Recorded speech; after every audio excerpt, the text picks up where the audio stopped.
ابتدا ہے رب ذوالجلال کے بابرکت نام سے جو دلوں کے بید خوب جانتا ہے۔ السلام علیکم۔ اس دور میں جہاں ہاسٹل اداروں میں شر ہی شر ہے، وہاں خیر کو تلاش کرنا ناممکن ہے۔ یہ لاہور ڈیفنس کا نجی سکول ہے جہاں ایک لڑکی کو 3 لڑکیوں نے نیچے گرایا ہوا اسے خوب تشدد کا نشانہ بنا رہی ہے، بلکہ ماں بہن کی غلیظ بازاری گالیاں بھی دے رہی ہے۔ یہ کوئی غریب نہیں ہے، امریکن سکول ہے۔ اس ملک کی اشرافیہ کی بیٹیاں ہیں، کسی اور ملک کی نہیں، انگلش میں نہیں اردو میں گالیاں دے رہی ہیں۔ معاملہ پتہ ہے کیا ہے؟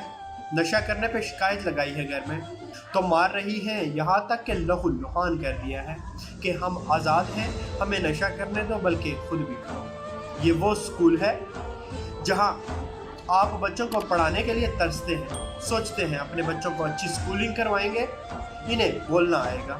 یہ ٹاٹ پہ پڑھنے والی آخری نسل بھی اپنے بچوں کو اعلیٰ نجی سکولوں میں پڑھانے پہ لگی ہوئی ہے، پر حالات سنگین ہیں، نہ جانے ہم اپنے بچوں کی تربیت کیسے کریں گے۔ اللہ سلامت رکھے ان ہاتھوں کو جو آج بھی قرآن پہ رکھ کے پڑھ رہی ہیں۔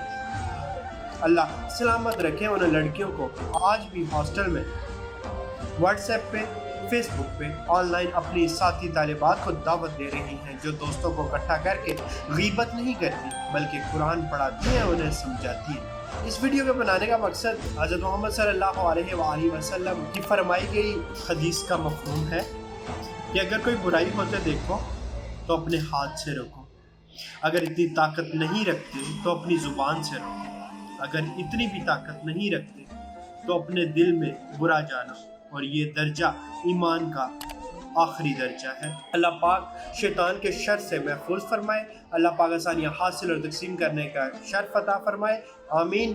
جزاک اللہ۔